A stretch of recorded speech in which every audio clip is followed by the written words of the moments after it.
안녕하세요. 오늘은 12월 15일 가해 대림 제 세 번째 주일 기쁨의 날이면서 동시에 자선주일입니다. 오늘 마태복음 11장 2절에서 11절이죠.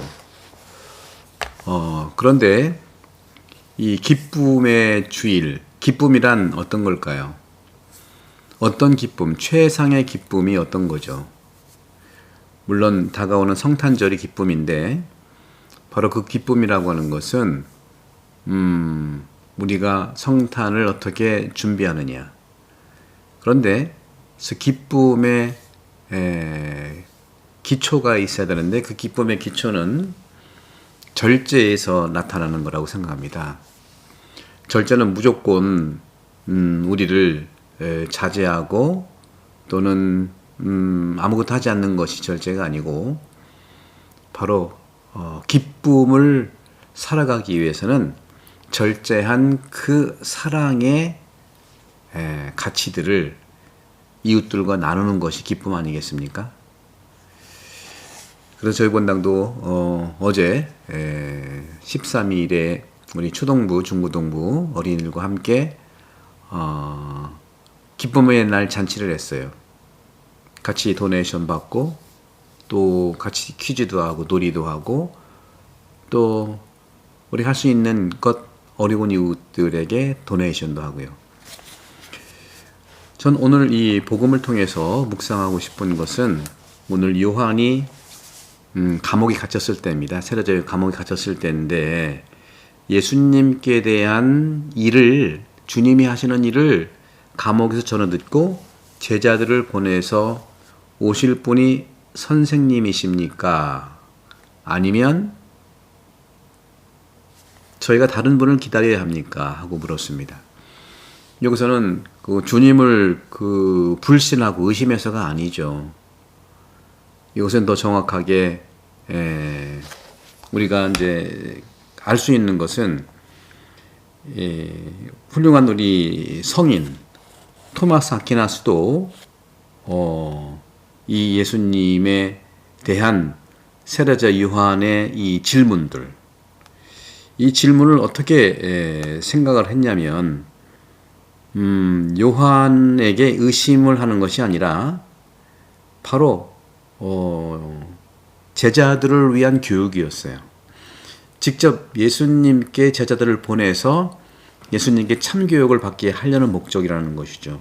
다시 말하면 세례자 요한은 예수님의 오심이 세상의 심판과 정의를 즉각적으로 실현할 것으로 기대했지요. 하지만 예수님의 이 사목은 자비와 치유에 집중되는 것을 보고 메시아의 본질에 대한 확신을 얻고자 했다는 것이죠. 그런 점에서 요한의 질문은 자신을 위한 의심이라기보다 제자들을 위한 교육이었고 또 요한은 예수님의 오심이 세상 심판 정의 이런 것이 아니라 바로 말씀드렸던 것은 자비와 치유에 집중된 예수님 메시아의 본질을 확신을 얻었다는 거죠. 그런 점에서 우리는 희망을 가지고 그리고 하느님의 도움으로 우리는 영원한 지복, 그곳에 도달할 수 있는데 그것을 우리는 초자연적인 미덕이라고 토마스는 말하고 있는 것이죠. 오늘 재림 대3주일의 이 기쁨, 가우다테라고 하는 것은 환경이 좋아서 생기는 일시적인 감정이 아닙니다.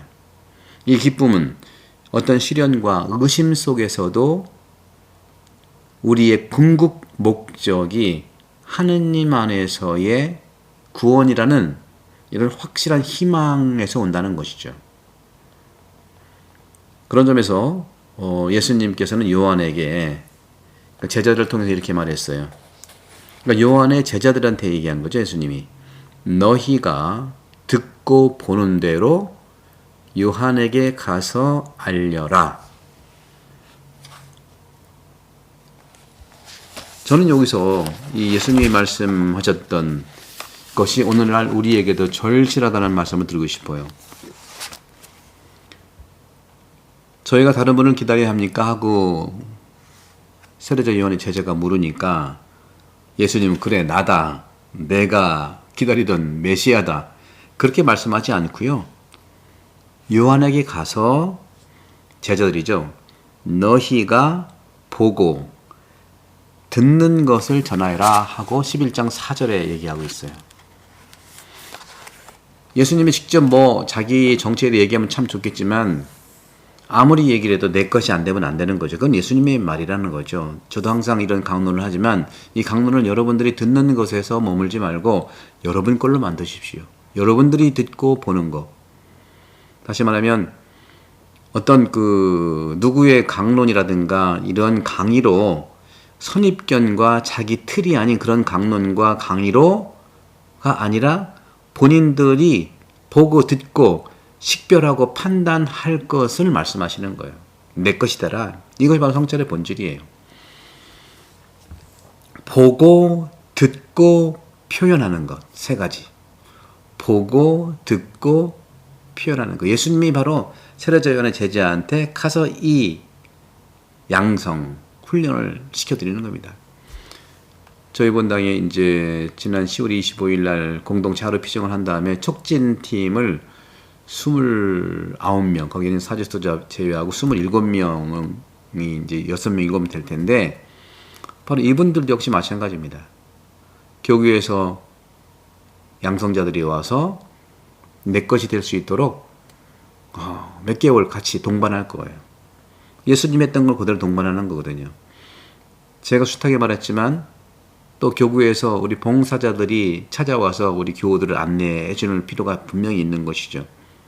보고 듣고 표현하는 것. 이것은 자기 인식의 틀, 어떤 집단의 공동 인식의 틀로 한 사람이 얘기한 걸로 판단을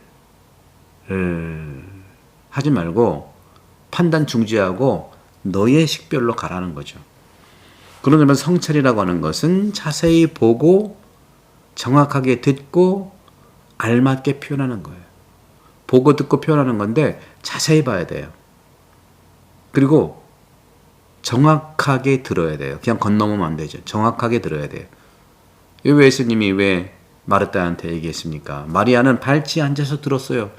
발치에 앉아서 곰곰이 계속 들어도 이게 이해를 하기에는 참 노력을 해야 되는데, 일하면서 건너머 들었다는 것은 이 일도 그렇고 듣는 것도 그렇고 안 된다는 걸 버리실 수 있어요. 그런 점에서 자세히 보고 정확하게 듣고 적절하게 적합하게 알맞게 표현하는 것. 그래서 예수님은 듣는 것 보는 것을 강조합니다. 요한도 예수님의 제자처럼 나는 또 우리 모두는 예수님을 충분하고 확실하게 보고, 시각적인 거죠. 그 다음에 듣고 청각적인 거죠. 그렇게 하는 주님의 증거자로 부르심을 받았다는 거죠. 주님은 말씀하세요. 내가 진실로 말한다. 세례자 요한보다 더 큰 인물은 나오지 않았다. 그러나 하늘나라에서는 가장 작은 이라도 그보다 더 크다 하는 거죠. 여기서 가장 작은이라고 말하는 것은 가장 어린 사람이라고 말을 해야 될 겁니다.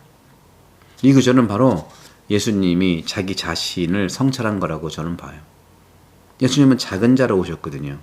하느님이 작은 자로 말밥통 속에 아기로 오셨거든요. 이 신비는 우리는 놓치면 안 됩니다. 교회가 엄청 커지고 크게 하고 그런 점에서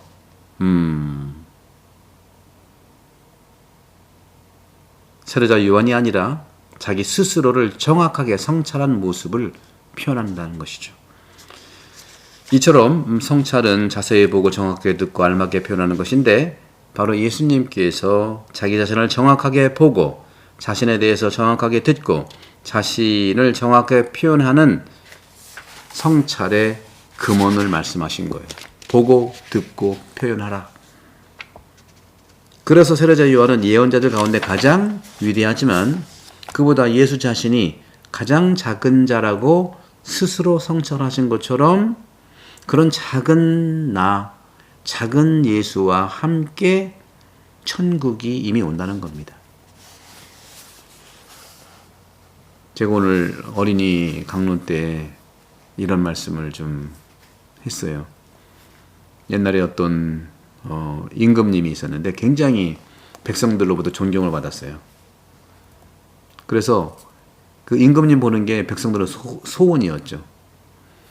그런데 하루는 임금님이 그 마을에 오신다는 소식을 들었어요. 그러니까 모든 백성들이 다 나가서 임금님을 만나기, 왕을 만나기 위해서 다 나가는데 어느 한 가족에 아들들 많고 손주도 많은데 그 사람들도 아들 뭐 손주들 함께 막 임금님 온다니까 막 나가는데 그때는 할머니가 계셨거든요. 할머니가 연세도 많으시고 할머니도 그렇게 임금님을 보기를 원했었죠. 그래서 할머니도 나가려고 하니까 아들과 또 손주 어린이들이 할머니 안 돼요. 사람들 많이 나가면 할머니가 연세가 많으시고 늙으셨기 때문에 위험합니다. 할머니는 집에 계셔야 됩니다. 하고 할머니를 막 이렇게 임금님 보는 기회보다도 건강을 생각하면서 자기들이 간 거예요. 할 수 없이 할머니는 집에 혼자 있었죠. 혼자 이렇게 닭도 키우고 또 필요한 염소라든가 젖소에 이제 우유도 좀 짜고 준비하고 있는데 그러고 있는데 한 어떤 그 중년의 사람이 지나가면서 혹시 잠깐 지나가는 객인데 여기서 머물 수 있겠습니까? 하고 물어보는 거예요. 옷도 수수하게 입고 뭐 그렇게 그 부자같이 보이지도 않고 귀하게 보이지도 않은 분이었어요. 그러니까 할머니가 어서 오세요. 근데 할머니 혼자 계십니까? 했더니 그 할머니가 임금님이 제가 정말 좋아하는 임금님이 우리 마을에 오신다는데 다들 나갔어요. 임금님 만나러 간다고. 저도 사실 정말 임금님이 보고 싶은데 아이들이 걱정해서 제가 못 가고 여기에 집을 지키고 있어야 했더니 그 중년의 사람이 임금이 그렇게 좋습니까? 어디가 좋습니까? 물어보는 거예요. 우리 임금님은요 자상하시고요. 특히나 백성들을 어루만져 주시고요. 특히 어려운 사람, 아픈 사람 이런 사람들한테 잘 해주시잖아요. 다 알고 있어요. 다 보고 싶어 해요. 그러십니까? 하는데 이제 할머니가 그럼 제가 지금 준비한 우유 금방 나온 게 있는데 우유 좀 드시겠습니까? 우유도 대접하고 또 필요한 닭도 좀 달걀도 가져와서 좀 이렇게 좀 대접을 하고 했어요. 한참을 같이 지냈죠 할머니하고. 그러면서 이제 자기가 갈 테니까 제가 할머니한테 선물을 드리고 싶다 하면서 주머니 속에서 조그만 그 신문지 같은 데 쌓여 있는 선물을 하나 주고 가는 거예요. 그러면서 이거는 금 한 2돈 정도 될 겁니다. 근데 요거는 할머니가 혼자 열어보지 마시고 자녀들이 다 같이 왔을 때 같이 보세요 그러는 거예요. 알았다고. 주머니 이만큼 하니까. 그래서 그 중년분은 나가고 할머니가 집에 있는데 임금님을 보겠다고 나갔던 손주들 아들들이 다 들어오면서 어깨가 시무룩하고 들어온 거예요. 왜? 임금님을 못 봤다는 겁니다. 임금님이 안 왔다는 게 약속을 어겼다는 거예요. 임금님 온다고 하니까 안 왔냐고 막 서로 툴툴거리고 어깨가 빠져 있었어요. 그러니까 할머니가 정말 그랬어? 참 안 됐네.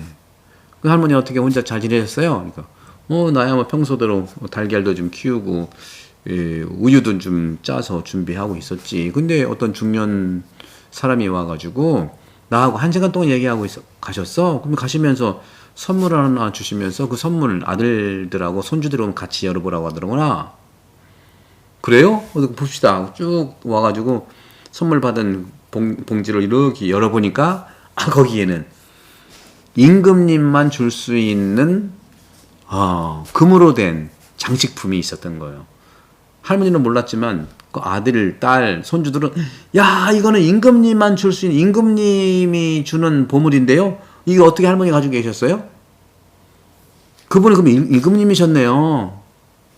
나는 몰라. 그분하고 뭐 임금이란 말도 안 하고 나하고 한 1시간 얘기하다가 이렇게 이런 얘기 저런 얘기 사는 얘기 하다가 가셨어.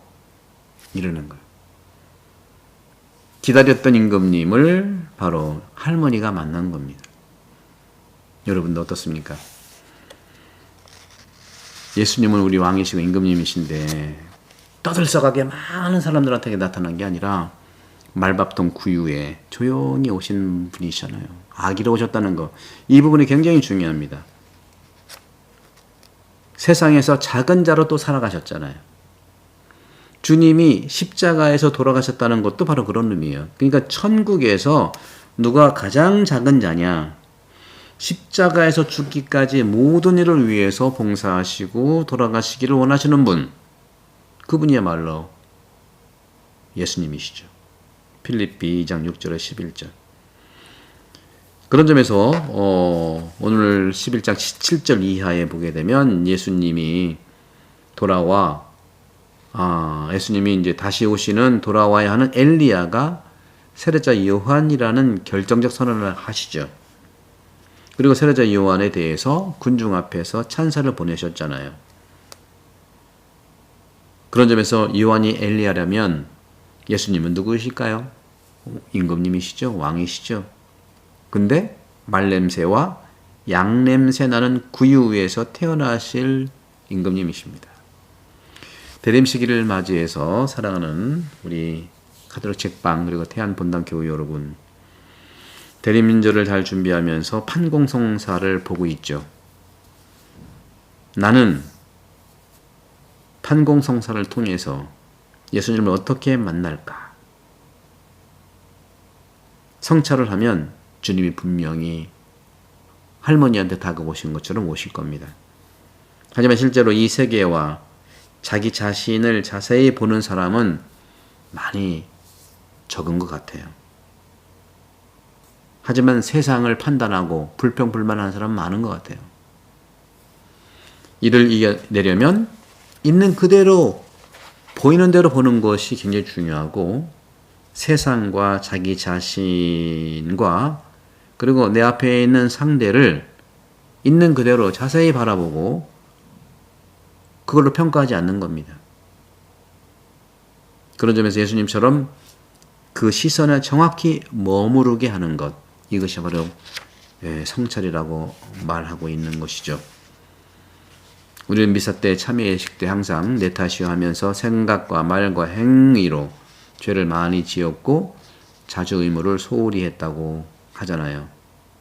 이 성찰은 자신을 깊게 자세히 들여다보는 것이고, 이것을 죄라고 하는 것은 어떤 무거운 율법의 죄, 법의 죄가 아니라 나를 그대로 바라보는 부족한 점, 결핍된 부분들을 또 하나님의 사랑에서 조금 멀어졌던 이런 공간들, 내 삶의 공간을 바라보는 것을 얘기합니다. 그래서 바라보는 것을 부끄러워하고 후회하면서 자주 의무를 소홀히 생긴 습관의 죄를 끊어버리겠다는 변화를 말합니다. 사랑하는 우리 형제자매 여러분, 모든 그리스도인은 자신의 삶과 그리스도의 사랑, 다시 말하면 자비와 연민을 통해서 성찰하고 소통하라는 부르심을 받았습니다. 그래서 믿음이란, 신앙이란 내 삶으로, 자신의 삶으로 직접 예수님의 삶을 드러내는 성찰의 열매인 것입니다. 이제 성탄도 얼마 남지 않았죠? 우리 모두 한 열흘 정도 남은 것 같죠? 열흘 정도 남았는데, 특히 우리 태안본당 교회 여러분들, 오늘 대림 3주일은 동문지역이고요. 그 다음에 대림 4주일에는 남문지역과 또 근흥, 소원지역 아니겠습니까? 그리고 16일부터 12월 16일 화수, 목, 토, 금요일은 빼고요. 화수, 목, 토 4일 동안 오전 10시에서 12시, 오후 3시에서 5시 이렇게 소성당에서, 주일은 오전은 이제 대성당에서 성사를 주고요. 오후는 평일 날에는 오전, 오후 다 소성당에서 성사를 드리니까 많이 오셔서 성탄을 잘 준비하도록 합시다. 여러분들 구독 선교 많이 부탁드리고 또 제 이 가톨릭 책방이 구독자가 10,000명이 넘었고요. 또 10,000명이 지난주에 넘었는데 벌써 구독자가 1120명 된 것 같아요. 여러분들 복음을 이렇게 가까이 대할 수 있는 분들 많이 안내해 주시고 구독 선교도 부탁드리겠습니다. 성부와 성자와 성령께서는 여러분 모두를 강복합니다. 감사합니다.